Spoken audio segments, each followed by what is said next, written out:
ഇന്നത്തെ ഈ makeup video final look കണ്ട് ഫസ്റ്റ് ഞാൻ വിചാരിച്ചു ഹസ്ബൻഡ് എന്നെ അപ്രീഷിയേറ്റ് ചെയ്യാൻ, പിന്നീട് മനസ്സിലായി റോസ്റ്റിംഗ് ആണ് ചെയ്യുന്നത്. സോ ഇന്നത്തെ വീഡിയോ ലുക്ക് മുഴുവനായി കണ്ടതിന് ശേഷം ജസ്റ്റ് ഒന്ന് കമൻറ്റ് ചെയ്യൂ, ഈ ലുക്ക് നമുക്ക് അപ്രീഷിയേറ്റിനുള്ള ലുക്കാണ്, റോസ്റ്റിങ്ങിനുള്ള ലുക്കാണ് എന്നുള്ളത്. നമുക്ക് മേക്കപ്പ് സ്റ്റാർട്ട് ചെയ്യാം. ഫസ്റ്റ് ഫേസ് ക്ലെൻസ് ചെയ്ത് കഴിഞ്ഞു. അതിനുശേഷം ടോണർ കുറച്ച് ഗ്ലോ ആയിട്ട് തന്നെ ഇരിക്കട്ടെ. അതിനായി ഗ്ലോ ടോണറാണ് യൂസ് ചെയ്യുന്നത്. ജസ്റ്റ് ഏതെങ്കിലും ഒരു പ്രൊഡക്റ്റ് അല്ലെങ്കിൽ ഏതെങ്കിലും ഒരു ഹൈലൈറ്റർ മാത്രം യൂസ് ചെയ്ത് കഴിഞ്ഞാൽ നമുക്കൊരു ഗ്ലോ മേക്കപ്പ് കിട്ടില്ല.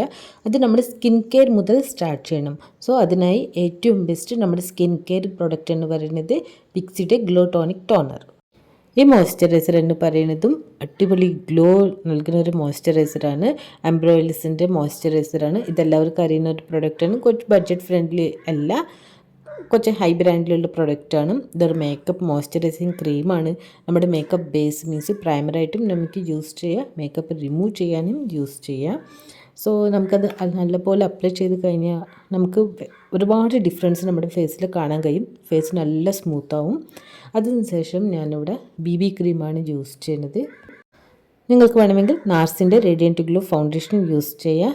ഓർ അതർവൈസ് നിങ്ങൾക്ക് ഇതുപോലെ ഏതെങ്കിലും BB ക്രീം യൂസ് ചെയ്യാം. ഇത് പോൺസ് BB ക്രീമാണ്, ഐവറി ഷെയ്ഡാണ്. ഇതൊരു ലൈറ്റ് മേക്കപ്പ് ഗ്ലോ നൽകുന്ന ഒരു വൈറ്റമിൻ E അടങ്ങിയിട്ടുള്ള SPF 30 അടങ്ങിയിട്ടുള്ള ഒരു BB ക്രീമാണ്. സോ അതിനുശേഷം ഞാനിവിടെ ജസ്റ്റ് അറൗണ്ട് ഐസ് മാത്രമാണ് കോമ്പാക്ട് പൗഡർ സെറ്റ് ചെയ്യുന്നത്. ലൈറ്റ് മേക്കപ്പ് വേണം ആൻഡ് ഗ്ലോ മേക്കപ്പ് വേണം ആൻഡ് അത് നാച്ചുറൽ ഫിനിഷിംഗ് ആയിരിക്കണം എന്നുണ്ടെങ്കിൽ നിങ്ങൾക്ക് ജസ്റ്റ് ഈ വീഡിയോയിൽ ഞാൻ കാണിക്കുന്ന ഈ പ്രൊഡക്ട്സ് മാത്രം യൂസ് ചെയ്താൽ മതി. ഫൈനൽ റിസൾട്ട്സ് നിങ്ങൾക്ക് കിട്ടും. കാരണം ഈ വീഡിയോയിൽ ഞാൻ കളർ കറക്റ്റർ, കൺസീലർ ഒന്നും യൂസ് ചെയ്തിട്ടില്ല. ഗ്ലോ ടോണിക് ടോണർ ആൻഡ് ആംബ്രോയിലിസിൻ്റെ മോയ്സ്ചറൈസർ, അതിനുശേഷം direct BB cream and around eyes മാത്രമാണ് ഞാൻ ജസ്റ്റ് കോമ്പാക്ട് പൗഡർ യൂസ് ചെയ്ത് സെറ്റ് ചെയ്ത്. ആൻഡ് അതിനുശേഷം ഐബ്രോസ് ഫിൽ ചെയ്യാൻ ഇത് ഈ പാക്കിൻ്റെ ഐബ്രോ ഡിഫൈനറാണ്. ഓൾറെഡി പ്രൊഡക്റ്റ് റിവ്യൂ ചെയ്തിട്ടുണ്ട്. അത് യൂസ് ചെയ്ത് നിങ്ങളുടെ ഹെയർ കളറിനനുസരിച്ച് നിങ്ങൾക്ക് ഐബ്രോസ് ഫിൽ ചെയ്തിട്ടെടുക്കുക.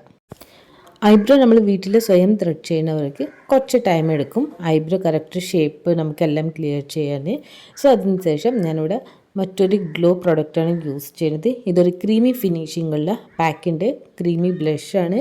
ആൻഡ് ഇത് നമുക്ക് നാച്ചുറലി ഒരു ലിറ്റിൽ ബിറ്റ്, ഒരുപാട് ഗ്ലോ അല്ല, ബട്ട് നാച്ചുറൽ ആയിട്ടുള്ള ഗ്ലോ നമ്മുടെ ചീക്സിന് നമുക്ക് ഈ പ്രൊഡക്റ്റ് നൽകും.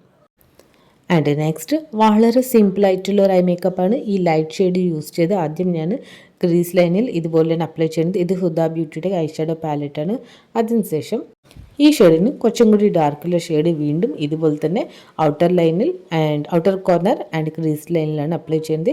അതിനുശേഷം നിങ്ങളുടെ ഡ്രസ്സിന് മാച്ചിങ് ചെയ്യുന്ന ഏത് ഗ്ലിറ്റർ വേണമെങ്കിൽ യൂസ് ചെയ്യുക, അല്ലെങ്കിൽ മാറ്റ് ഫിനിഷിംഗ് ലുക്ക് നൽകുന്ന ഏത് ഐബ്രോ പൗഡർ വേണമെങ്കിൽ യൂസ് ചെയ്യാം. സോ ഞാനിവിടെ ഡ്രസ്സിന് മാച്ച് ചെയ്യുന്ന ഈ ഷെയ്ഡാണ് സെലക്ട് ചെയ്തെടുക്കുന്നത്. ഒരു ഐവറി ഷെയ്ഡാണ്. ഗ്ലിറ്റർ നമ്മൾ ജസ്റ്റ് പ്രസ്ഡ് ഗ്ലിറ്റർ പോലെ വളരെ കുറച്ച് മാത്രം എടുത്ത് നമ്മുടെ ഐലിഡ് ഏരിയയിൽ ആദ്യം ഇതുപോലെ പ്രസ് ചെയ്യാം. അതിനുശേഷം ജസ്റ്റ് ഫിംഗേഴ്സ് യൂസ് ചെയ്തിട്ട് തന്നെ നല്ലപോലെ ഒന്ന് സ്പ്രെഡ് ചെയ്യാം.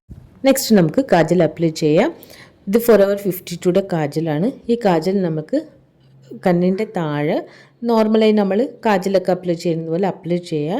ആൻഡ് നമ്മുടെ ഇന്നർ കോർണറിൽ ഒരു V ഷേപ്പ്, നമ്മുടെ കണ്ണിൻ്റെ ജോയിൻറ്റ്സ് നമുക്ക് നല്ല V ഷേപ്പായിട്ട് വരയ്ക്കാനും നമുക്ക് ഈ കാജൽ യൂസ് ചെയ്യുക. Forever 52യുടെ കാജലാണ്. നല്ല അടിപൊളി ബ്ലാക്ക് ഷെയ്ഡാണ്. പ്രൊഡക്റ്റ് റിവ്യൂ ചെയ്തിട്ടില്ല, ബട്ട് അബൌവ് 3 ടൈംസ് അത് യൂസ് ചെയ്ത് കഴിഞ്ഞു. നിങ്ങൾക്ക് ഐലൈനർ വേണമെങ്കിൽ ഐലൈനറായിട്ടും ഈ പ്രൊഡക്റ്റ് യൂസ് ചെയ്യുക. ബട്ട് ഞാൻ ഐലൈനറായിട്ടൊന്നും യൂസ് ചെയ്യുന്നില്ല. ഇന്നർ കോർണർ ഔട്ടർ കോർണർ മാത്രമാണ് നല്ല ഷാർപ്പ് ചെയ്ത് ഞാൻ ഇവിടെ അപ്ലൈ ചെയ്യുന്നത്. നെക്സ്റ്റ് ഹുദ ബ്യൂട്ടിയുടെ ഈ ഐ ഷാഡോ പാലറ്റിൽ ഈ ഡാർക്ക് ഷെയ്ഡാണ് ലോവർ ലാഷസിൽ നമ്മൾ കാജലിൻ്റെ കൂടെ സ്പ്രെഡ് ചെയ്യുന്നത്. അതിനുശേഷം മെബ്ലിൻ സ്കൈ ഹൈ മസ്കാരാണ് അപ്ലൈ ചെയ്യുന്നത്. നിങ്ങൾക്ക് വേണമെങ്കിൽ ഫാൾസ് ലാഷസ് യൂസ് ചെയ്യാം, ബട്ട് ഞാൻ യൂസ് ചെയ്യുന്നില്ല. ഞാനിപ്പോൾ കുറേ ആയിട്ട് ഫാൾസ് ലാഷസ് ഒന്നും യൂസ് ചെയ്യുന്നില്ല. മസ്കാര യൂസ് ചെയ്തിട്ടുണ്ടെങ്കിൽ നമുക്ക് ഫാൾസ് ലാഷസിൻ്റെ ലുക്കാണ് ഞാനിവിടെ ക്രിയേറ്റ് ചെയ്യുന്നത്. നെക്സ്റ്റ് ഇവിടെ പാക്കിൻ്റെ ഒരു ലിപ് ലൈനറാണ്. ലിപ് ലൈനർ നെയിം ഞാനിവിടെ കമൻറ്റ് ബോക്സിൽ കമൻറ്റ് ചെയ്യാം. സോ നിങ്ങൾ ഔട്ടർ കോർണർ ആദ്യം ലൈൻ നല്ല നമ്മുടെ ലിപ്സിൻ്റെ ഷേപ്പിനനുസരിച്ച് ലൈൻ വരച്ചതിന് ശേഷം ഇത് വെച്ചിട്ട് തന്നെ നിങ്ങൾ ഫിൽ ചെയ്താൽ മതി. അതിനുശേഷം നിങ്ങൾക്ക് ഇഷ്ടമുള്ള ലിപ്സ്റ്റിക്ക് കുറച്ച് മാത്രം ഞാനിവിടെ സെൻറ്റർ പാർട്ടിൽ മാത്രമാണ് അപ്ലൈ ചെയ്യുന്നത്. ആൻഡ് ഇത് ലോങ് ലാസ്റ്റിങ് ചെയ്യാനായി ഞാനിവിടെ ലാസ്റ്റിൽ കുറച്ച് കോമ്പാക്ട് പൗഡറാണ് അപ്ലൈ ചെയ്യുന്നത്. സോ ലിപ് ലൈനറിൻ്റെ നെയിം ആൻഡ് ലിപ്സ്റ്റിക്കിൻ്റെ നെയിം ഞാനിവിടെ കമൻറ്റ് ബോക്സിൽ കമൻറ്റ് ചെയ്ത് പിൻ ചെയ്ത് വെക്കാം, അല്ലെങ്കിൽ ഡിസ്ക്രിപ്ഷൻ ബോക്സിൽ ഞാൻ നോട്ട് ചെയ്ത് വെക്കാം. സോ ഇതാ നമ്മൾ ലിപ്സ്റ്റിക്ക് അപ്ലൈ ചെയ്ത് കഴിഞ്ഞു. ആൻഡ് കുറച്ച് കോമ്പാക്ട് പൗഡർ മാത്രം എടുത്ത് ലിപ്സിൽ ഇതുപോലെ അപ്ലൈ ചെയ്ത് കഴിഞ്ഞാൽ നിങ്ങൾ ലിപ്സ്റ്റിക്ക് ഡാർക്ക് ഷെയ്ഡ് ഉണ്ടെങ്കിൽ അതൊന്ന് ഫെയ്ഡ് ആവും ആൻഡ് ലോങ് ലാസ്റ്റിംഗ് ചെയ്യും. സോ നമ്മൾ വളരെ നാച്ചുറലായിട്ടുള്ള ഗ്ലോ പ്രോഡക്ട്സ് മാത്രം യൂസ് ചെയ്യുമ്പോൾ നമുക്ക് നാച്ചുറലായിട്ടുള്ള ഗ്ലോ ഫിനിഷിങ് നൽകണമെങ്കിൽ പാക്കിൻ്റെ നമ്മൾ മൈക്രോ ഫിനിഷിങ് സെറ്റിംഗ് സ്പ്രേ തന്നെയാണ് യൂസ് ചെയ്യണം. അതിനുശേഷം നമ്മുടെ ഓർണമെൻറ്റ്സ് എല്ലാം വെച്ച് നമ്മൾ ഒരു ചെറിയൊരു ഗെറ്റ് റെഡി മേക്കപ്പ് ലുക്ക്, ചെറിയൊരു റിസപ്ഷൻ ഫംഗ്ഷനാണ്, അതിന് പോകാനാണ്. സോ ഈ മേക്കപ്പ് ലുക്ക് കണ്ട് നിങ്ങൾക്കത് ഇഷ്ടപ്പെട്ടോ, അപ്രീസിയേഷനുള്ള ലുക്കാണോ, റോസ്റ്റിങ്ങിനുള്ള ലുക്കാണോ ഉള്ളത് താഴെ കമൻറ്റ് ബോക്സിൽ കമൻറ്റ് ചെയ്യണം. സോ വീഡിയോ ഇഷ്ടപ്പെട്ടെങ്കിൽ നെക്സ്റ്റ് വീഡിയോ കാണാൻ മറക്കരുത്. ചാനൽ സബ്സ്ക്രൈബ് ചെയ്യാൻ, നിങ്ങൾ ഫ്രണ്ട്സ് ആൻഡ് ഫാമിലിയെ ഷെയർ ചെയ്യാൻ മറക്കരുത്. Thanks for watching. See you next video.